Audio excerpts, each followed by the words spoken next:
सलाम, नमस्ते, सत श्री अकाल। मैं हूं रज़ा और आप देख रहे हैं रज़ाग्राफी की सबसे ख़ास रिपोर्ट, मिडिल ईस्ट रिपोर्ट। दोस्तों, स्वीडन ने धर्म संकट पे फंसकर, देखिए, जो नफ़रत को बढ़ावा देता है वो फिर फंसता भी वैसे ही है। कुरान को जलाने की परमिशन दी थी उसने, जिसके बाद कुरान को जलाया गया। अब उसके बाद उसने कानून का और संविधान का वो दिया कि हमारा जो कॉन्स्टिट्यूशन है फ्रीडम ऑफ स्पीच की आज़ादी देता है। कोई आदमी अगर किसी कुछ बोलना चाहता है, कोई विरोध करना चाहता, कर सकता है। तो कुरान जलाना इस हिसाब से गलत नहीं हुआ, उसने सफाई दी। वहाँ लोग पढ़े लिखे हैं, जाहिल नहीं हैं, डरपोक बिल्कुल नहीं हैं। वहाँ दूसरे समुदाय के लोगों ने फिर ये अर्जी डाली, हमें यहूदियों की धार्मिक किताब और बाइबल जलाने की परमिशन दी जाए। अब यहाँ पर स्वीडन फंस गया और आखिरकार स्वीडन को परमिशन देनी पड़ी। तो आज स्वीडन के अंदर इजराइल की एम्बेसी के बाहर यहूदियों की किताब, साथ ही बाइबल को जलाया जाएगा। अब ये कितना गलत हो रहा है, मैं तो सीधा इसके खिलाफ हूँ। हमें किसी भी धार्मिक किताब को नहीं जलाना, लेकिन किसी एक की वजह से, जिसने एक बंदे ने नफरत में गलत कदम उठाया, अब सबको भुगतना पड़ेगा। गोलान हाइट सीरिया का इलाका जहां पर इजराइल का कब्जा है, और उस गोलान हाई का जो एक बॉर्डर है वो लेबनान से टच करता है। तो इजराइल ने लेबनान से टच होते हुए बॉर्डर पर गोलान हाइट में गैर कानूनी तरीके से जो कब्जा किया हुआ है, उसमें फेंसिंग कर ली है, तार बिछा दिए हैं, कांटेदार तार लगा दिए हैं। इस पर लेबनान गुस्सा हो गया है। लेबनान ने कहा है कि ये इंटरनेशनल लॉ का उल्लंघन है, इस जगह से आपको पीछे हटना चाहिए। ये जगह तो आपकी अंतर्राष्ट्रीय कानून के मुताबिक है भी नहीं। दूसरी तरफ हिजबुल्लाह यानी हसन नसरुल्लाह ने ये कहा है, इल्ज़ाम लगाया है कि सीरिया के एक गांव में इसी तरह से फेंसिंग करके कब्जा करने की कोशिश कर रहा है इजराइल। बात अगर इजराइल की हो रही है तो वो खबर भी सुनिए जो कोई दिखाएगा नहीं आपको। नेतन्याहू के खुद के खिलाफ वहीं के लोग, यहूदी लोग इजराइल में प्रदर्शन कर रहे हैं, और ये खबर सुन के आपके कान में दर्द हो रहा होगा, लेकिन आपको सुननी होगी कि अब ये प्रदर्शन इतना बढ़ चुका है कि नेतन्याहू के घर के बाहर यहूदी प्रदर्शन करने पहुंच चुके हैं।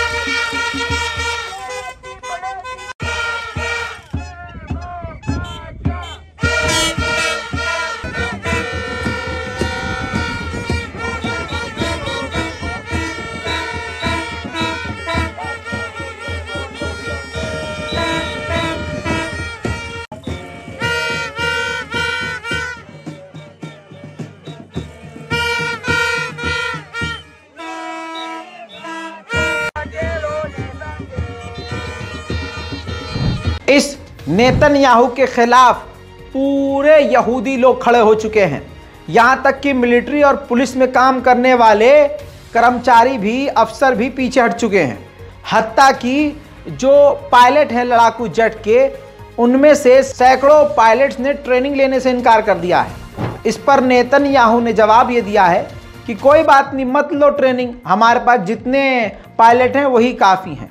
लेकिन एक देश के लिए ये एक बड़ा झटका है कि वहाँ के युवा फाइटर जेट की ट्रेनिंग तक नहीं ले रहे हैं। मैदान जंग में सबसे ज़्यादा फाइटर जेट का ही रोल होता है। ऐसे में अगर कुछ ऊंच नीच होती है तो इजराइल को पायलट्स, फाइटर जेट के पायलट की कमी हो सकती है। उधर इजराइल ने साइप्रस से कहा है कि आपके देश के अंदर जो यहूदी रहते हैं उन पर ईरान हमला करने वाला है। साइप्रस तुरंत खड़ा हो गया और जांच पड़ताल शुरू कर दी है ईरान के खिलाफ। लेबनान के बॉर्डर पर तार लगाकर दीवार तो खड़ी कर दी इजराइल ने, और कैमरे भी लगा दिए। अब एक वीडियो आया है, ये वीडियो देखिए। इजराइल के कैमरे को लेबनीज लोगों ने, यानी जिनका कनेक्शन हिजबुल्लाह से है, उन्होंने उस बॉर्डर की दीवार पर चढ़कर इजरायलियों के कैमरों को बॉर्डर से निकाल दिया है। वहीं America, Germany, France, Britain, UN सबके विरोध के बावजूद, मना करने के बावजूद फिर से इजराइल ने ऐलान किया है कि जेरूशलेम में 450 मकान फिर से तोड़ेंगे और वहां यहूदियों को बसाएंगे। एक बात याद रखिएगा, सबके सब बुरे नहीं होते, 2% यहूदी भी अच्छे हैं। जैसे ये तस्वीर देखिए, जेरूशलेम के इलाके में फिलिस्तीन का झंडा लगा था। इजराइल की मिलिट्री उस झंडे को उतारने के लिए पहुंची। वहां मौजूद जो लोकल यहूदी थे उन्होंने उस झंडे को उतारने से इनकार किया, और जब इनकार किया तो यहूदियों पर ही हमलावर हो गई इजराइल की मिलिट्री और उन्हीं के साथ झड़प हो गई। पूर्व राष्ट्रपति ईरान के हसन रूहानी, उनके दौर में, खबर सुनिए, उनके दौर में Su-35 फाइटर जेट की पेमेंट ईरान ने रशिया को पूरी एडवांस कर दी थी। कितने साल हो गए? होगा ना 2-3 साल। 2-3 साल पहले फुल पेमेंट करने के बाद जो रूस ने वादा किया था कि हम आपको 50 Su-35 फाइटर जेट देंगे, अभी तक रूस ने वो पैसे तो ले लिए लेकिन फाइटर जेट नहीं दिया। इस मुद्दे पर अब चिमिंगोइयां होना शुरू हो चुकी हैं और दोनों देशों के बीच में जरा सी तकरार के बाद बड़ा बवाल हो सकता है। ईरान की सरकार इंटेलिजेंस का, AI का इस्तेमाल कर रही है, आर्टिफिशियल इंटेलिजेंस का। सीसीटीवी कैमरे से, फेस रिकॉग्नाइजेशन मेथड से, यानी कैमरे के जरिए चेहरा और आइडेंटिटी पहचान कर एक महिला को हिजाब ना पहनने के जुर्म में जेल भेज दिया है। इराक के कुर्दिश के इलाके में, ये कुर्दिस्तान के इलाके में, ये कुर्दिश व्यक्ति ईरान के खिलाफ एक्टिविटी कर रहा था, काम कर रहा था, ईरान के खिलाफ ऑपरेशन कर रहा था। ईरान की मिलिट्री ने इराक में घुसकर, कुर्दिस्तान में घुसकर इसको गोली मार दी है। ईरान के कमांडर ने अमेरिका, इजराइल को निशाने पर लेकर कहा है, हम अपने इलाकों को लेकर काफ़ी ज़्यादा सेंसिटिव, सीरियस हैं। हमारे इलाके पर ख़तरा अगर नज़र आया तो हम मुंह तोड़ जवाब देंगे। ईरान ने रूस को लताड़ लगाने के बाद उम्मीद जताई है कि रशिया वो 3 आइलैंड जो हमारे हैं, जिसे UAE अपना बताता है, इस मुद्दे में हमारा ही साथ देगा। वहीं दोस्तों, इंडियन डेलीगेशन पहुंचे हैं सीरिया की राजधानी दमिश्क। ताज़ा तस्वीरों में देखिए कि इंडियन एम्बेसडर्स ने और पूरी डेलीगेशन ने, मोदी सरकार की डेलीगेशन ने मुलाकात की है बशर अल असद से, यानी सीरिया के राष्ट्रपति से। भारत के मुसलमानों को गरियाओ, मारो, पीटो और मुल्लों को बाइकॉट की बात करो और अपने नेताओं को और सरकार के लोगों को दूत बनाकर मुल्लों के देश भेजो। यह दोगलापन सिर्फ आप भाजपा से सीख सकते हैं। नेटो में स्वीडन को शामिल होने की परमिशन तुर्की ने जैसे ही दी, कई तरह के फायदे उसको दिए जाने शुरू हो चुके हैं। कनाडा ने तुर्की पर पाबंदी लगाई थी कि वो किसी भी तरह से कोई भी पार्ट, कोई भी हार्डवेयर तुर्की को एक्सपोर्ट नहीं करेगा, जिनको वो इस्तेमाल करके ड्रोन बनाता है। वो तमाम तरह की पाबंदियां, सब तरह की अब तक जो पाबंदी तुर्की पर कनाडा ने लगाई थी, वो पाबंदियां हटा ली हैं। तुर्की के लिए फ़ायदे की बात तो हो गई है।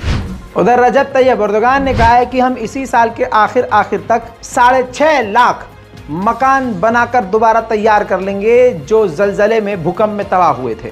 उधर ब्रिटेन ने मोहम्मद बिन सलमान को इनवाइट किया है लंदन आने के लिए। दोस्तों, ये थी मिडिल ईस्ट की स्पेशल रिपोर्ट। अपनी राय कमेंट में ज़रूर लिखिए और जो मेरा नया अकाउंट है रज़ाग्राफी_ऑफिशियल, जो मेरा नया इंस्टाग्राम अकाउंट है, उस पर आइए, फॉलो ज़रूर कीजिए ताकि आपकी और मेरी लगातार डायरेक्ट बात हो सके।